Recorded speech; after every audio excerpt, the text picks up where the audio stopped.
Boleh. Okay. I pun kena tengok sini je. Oh, doktor tanya. Tak sesuai.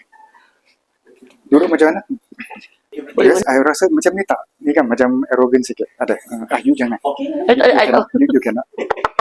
Silent. Okay, silent. Macam really no, so jangan lah. Yeah, you should like that. Yeah. Okay. Boleh, you sudah test ke belum? Ya, okay. Upu ingat selalu untuk pesakit pekerja waris umat. Podcast Upu. Assalamualaikum dan selamat datang ke podcast UPPW episod yang ketiga. Daripada Gunung Penawar Senang Berhad, saya memanggil seorang tetamu yang seorang corporate dalam dunia corporate selama 30 tahun, pernah menjadi seorang CEO syarikat tersenarai awam, seorang chartered accountant, sekarang telah menjadi seorang CEO coach yang dah membimbing beratus-ratus leader di seluruh Malaysia dan Asia. Beliau juga merupakan CFO di Gedung Penawar Senang Berhad yang menjaga sebanyak 64 dialysis center. Okey, sekarang jumpa kita sambut Mr. Alan Low. Wow. Thank you, Azura, and thank you for having me here today. Yup, I'm very happy to be here and sangat proud. Very bangga to be here juga. Okay, so why don't I just go straight to the first question? Okay, this question I think everyone is on their mind. So okay, our title is Bos Baik ataupun Bos yang Tegas. Kalau Bos let's say, baik ataupun bos yang tegas. Correct. So kalau let's say you boleh choose, you rasa you akan choose menjadi bos yang baik ataupun bos yang tegas? Kalau saya boleh choose. Yes. So ada pilihan pula, ada objektif pula. Ataupun saya rasa kalau soalan tu lagi tepat, bukan bos yang baik ataupun tegas. Kalau macam tu, kerana ramai orang akan salah faham, baik tu maksud lemah. Tegas tu mungkin adalah garang sangat. But in actual fact, ada yang situation, kita kena apply baik sebagai seorang bos yang baik ataupun sebagai seorang bos yang tegas. Tegas. So, dua-dua tu memang kita kena faham dan macam mana kita boleh apply. Alright. Kalau saya boleh kata, mungkin soalan tu yang tepat sekali adalah kita pura-pura ke ataupun genuine.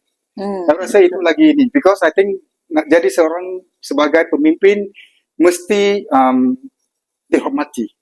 Bukan kena ditakuti ataupun dia baik sangat, saya nak kerja sama dengan bos tu, bukan. Kita perlu command respect.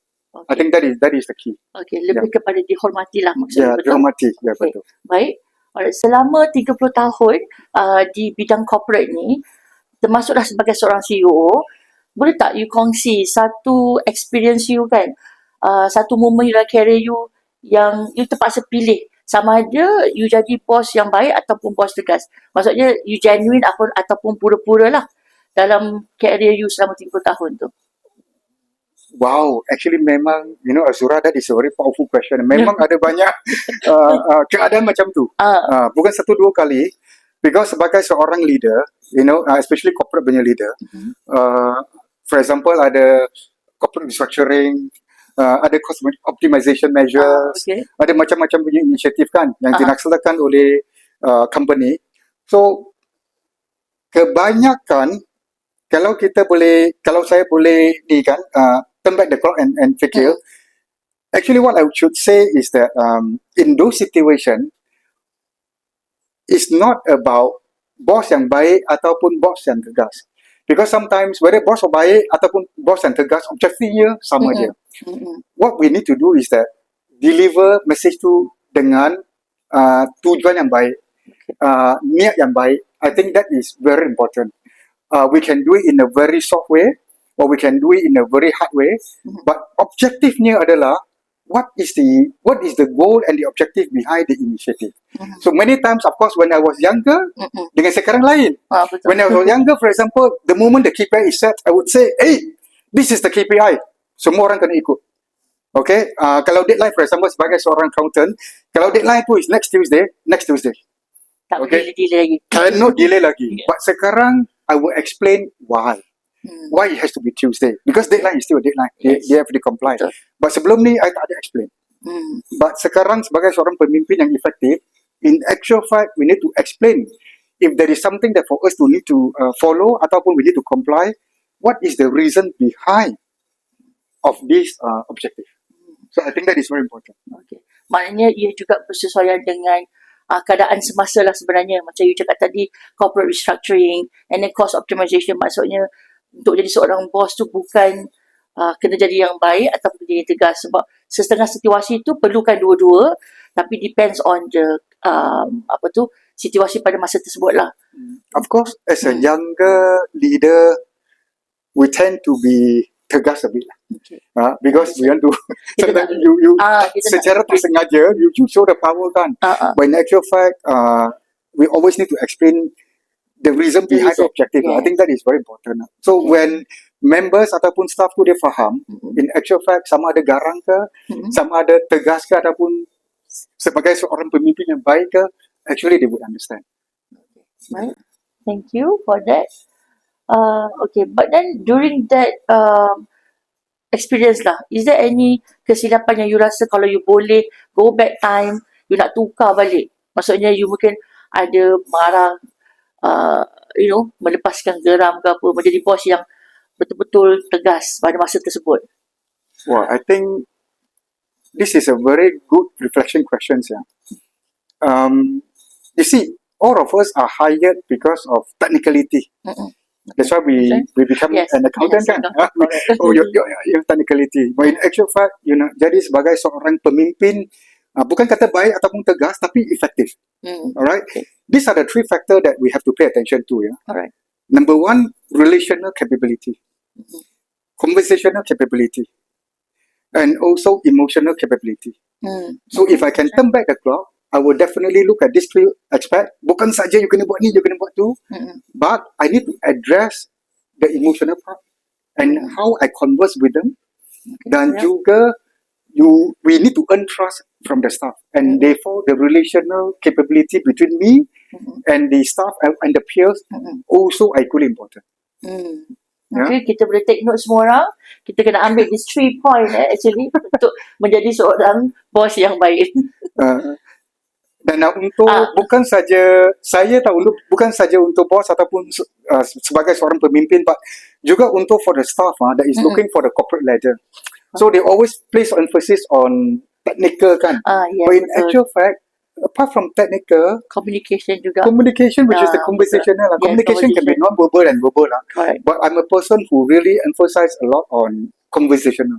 Okay. So how you converse kan, nak berbual dengan your peers and Correct. also to command, give directions kan, or give directive. I think that is very, very important. So these three factors lah. The other one of course is emotional and also relational. Relationship. Yeah. Alright. Okay. Saya rasa this next question I think semua orang nak tahu. Macam just now you mentioned that actually ada orang salah faham between genuine, pura-pura, baik, lemah, garang, tegas and all that terms tu kan. So macam mana kita nak beza sebenarnya all this? Is there such a person who has only baik aja, tak garang, and then how you define all this? Okay, Concept I always say this. The perasaan baik is always the niat, the reason behind the objective or of certain initiative that you want to carry out. Okay. You want to ask the staff to carry out. I think that is very important because through your communication or conversation with them, sometimes you can be tegas a bit because probably that is something that we need to deliver almost immediately. But you also can give them a bit of leeway. Katakan you nak jadi bos yang baik, okay, then we can always say that bila tu you boleh hantar. So that one actually you leave it to them, or probably they say next Tuesday, and you know that this is not so hurry. So that is where you can actually choose to become a boss yang baik. Yeah. So I think again we really need to be very agile to become seorang effective punya leader. So we cannot have 1 + 1 = 2 punya formula when come to leadership and also to lead and drive a team. Okay. Yeah. Okay. What about let's say now you are actually CEO coach, right? CEO coach leader. So dalam you dah coach, I believe, ramai, beratus-ratus leader dekat Malaysia, including Asia. So, dalam pengalaman you tu lah, when you coach them, what is the red flag leadership that you can see? Macam, company you dah nampak kat sini, like everywhere. What is the red flag like leadership? Wow, I think the most expensive lessons, I think, for all the leaders is we need to really pay attention to ego. Because ego is Ego. very, very expensive. Okay. Yeah. Especially Only for male or both for male and female? I mean, there might be female leaders and also male leaders, right? Because it can be male chauvinistic. Okay. It can be female egoistic. Okay. So I think this applies to both lah. This Okay. applies to both. And the most expensive, for me, the most costly lessons that for everybody and for all leaders is always please address the egoistic of someone. I think that is very important because what I believe is the higher you go, your ego should have become lower, not higher. If you're higher, the higher you go and the ego is higher, and in actual fact, that is going to be the big lessons or the big fall down of everybody. But then if let's say you met somebody like that, how do you actually, we don't actually ask them to, like, we don't exactly go and tell them that they are egoistic, but how do we actually tackle that issue? So for us to work together as a boss, I mean, as a team, I mean, in one, company or one one department. You see, being a coach, we ask a lot of questions. Okay. We ask a lot of questions. Right. And sometimes we just want to hint some framework so that they can pick it up. And then from the framework, we can ask questions. Like, for example, I wouldn't tell you, say, for example, this is the first time probably we meet. Then you're very egoistic. We won't say that. But I would explain, for example, there are things that we don't know. Okay. For example, the jewelry window. I don't know what I don't know. I don't know what I know. Okay. I know what I don't know, and I know what I know. Okay. So then, for example, I will just put this question to you. What are the things that probably you want to share with me? Things that you feel that you don't know.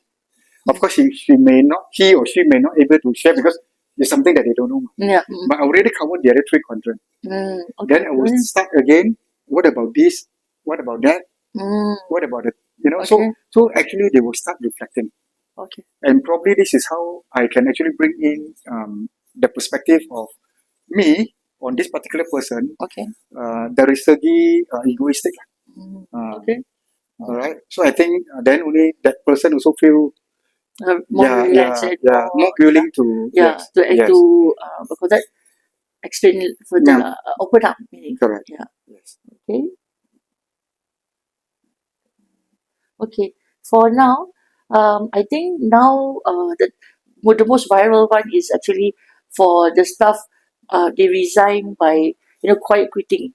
Meaning when they want to resign, they actually tak bagi tahu dia cuma supervisor. Dia macam marah tapi dia cuma cakap dia nak berhenti je without explaining why. So kalau untuk company, it's a bit hard lah because kita nak cari orang yang katalah dia seseorang yang bagus. Kita nak kena ajar orang yang baru. Kita prefer lah kita maintain dia kan. Tapi kalau dia tak nak bagi tahu because dia takut dengan dia punya boss yang kononnya bagi dia garang. Kan? So kalau macam ni, sebenarnya salah siapa in that company? Salah the staff ke ataupun salah leadership tu? Salah leader tu? Ada banyak message ada dalam Ada banyak message dalam okay, soalan tu. Tak apa, I sudah faham. Okay. I try to dissect it. Okay. I try to decipher. Number one, kalau staff tu dia takut bos, that is something that probably we want to know. address already. I want to know. I'm so interested to know. Yeah. How come someone is so afraid of us ataupun afraid of a boss? So that is one area that probably is the first question that kita nak tanya. We want to find out. Number two, I always want to look inward. Yeah. For example, we call it window mirror principle kan. You want to look outward or you want to look inward. Usually when come to credits, I want to look outward lah. That means I want to credit it to the team. I want to say that together with the team, then that's how we can achieve certain things. But if let's say something goes wrong, for example, staff tu takutkan kita, right? Then this is something that probably I want to look inward first before I assess him or her. Okay. So is this something to do with me personally that I actually overlook? Yeah. Okay, ataupun memang is there.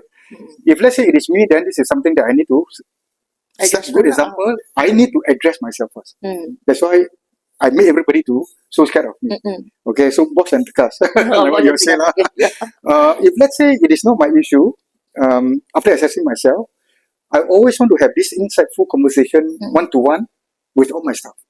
Individually. Okay, individual. Alright, so to make sure that I know them better, go deeper, then to also to address the issue of takutan saya. Okay. Meaning like as a boss, you would like call, like maybe meet up one at a time, to just discuss on whether any matters adalah between the department lah kan. So supaya dia tak escalate lebih higher lah kan. The problem, if there is a problem, so dia takkan escalate lah kan. Okay, between us as a leader dengan the staff kan, actually we are the one yang kena baca the signal tu. Kita yang kena pandai baca the symptom. Okay. Because kalau dia orang dapat baca pun, mungkin dia orang won't come to us. Because takut boss mah. Right? So we are the one who have to play the role, take the first step to actually engage them. Okay, so we are the one who must be able to read the symptom. And then after reading the symptom, then we must address the root cause. Okay. Tapi tak semestinya lah. Bos baik pun kadang-kadang ada juga macam tu. Meaning like, even though dia baik, ada juga staff yang takut. Meaning like, it does not actually refers back to bos baik or bos garang lah. Bos tegas. Actually, betul lah. Not necessarily lah. Because dia orang yang... Correct. Yeah. Okay. Yeah. Okay, like just now you said also, we cannot actually blame one side lah. Meaning like, kalau katalah staff tu berhenti, better that we actually discuss what's going on with the company. We cannot just blame staff yang tak nak, then okay, like go macam company kita still good. Maksudnya kita tak ada problem kat our side.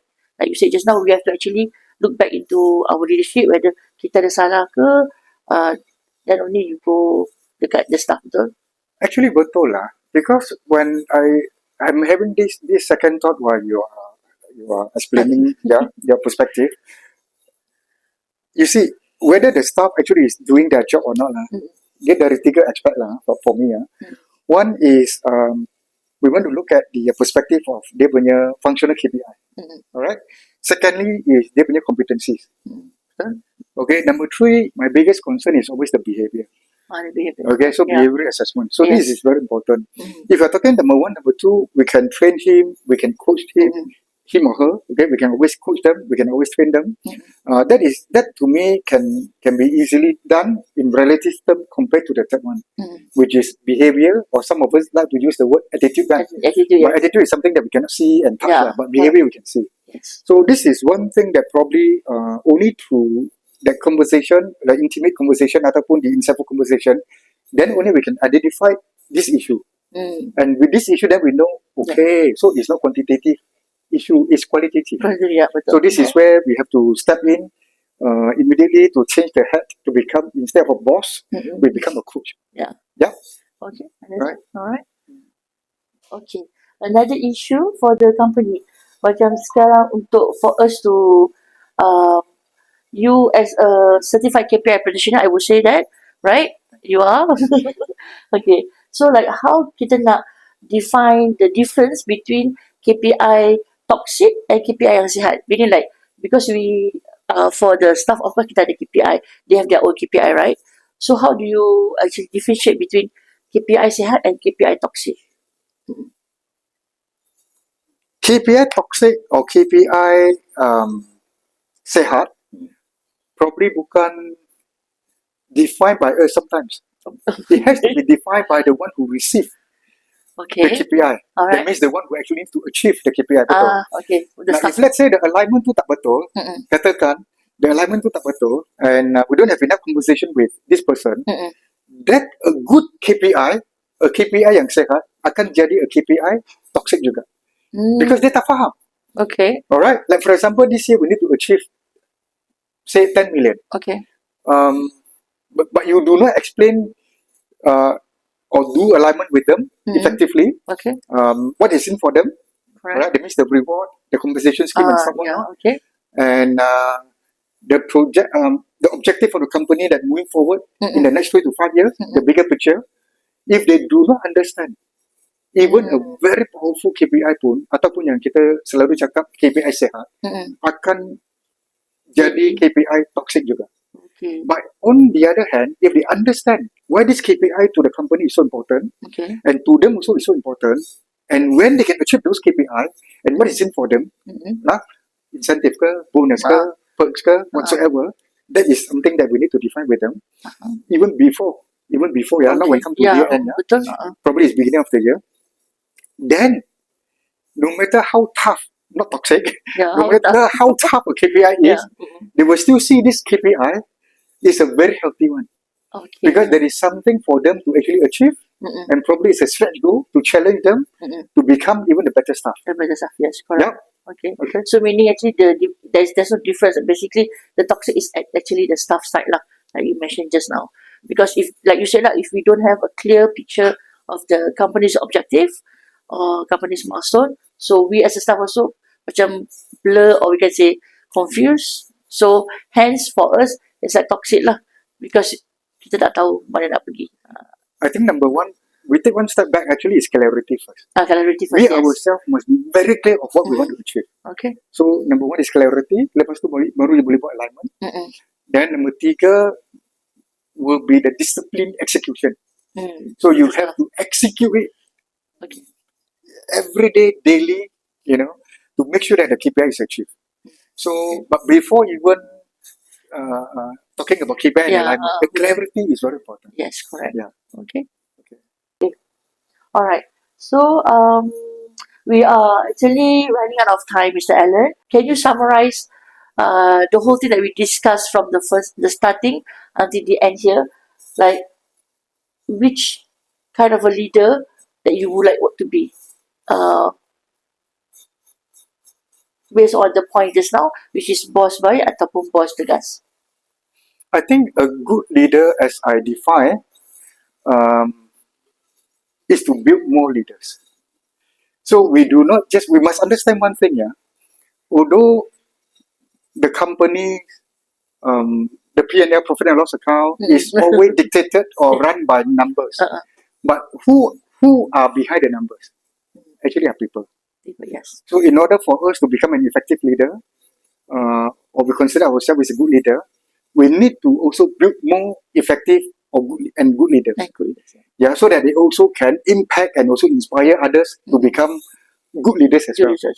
So I think this is, to me, is very important. Instead of always talking about KPI, which is, So I think eventually is that we want to make sure that there are more effective leaders, there are more good leaders in Malaysia. Yeah.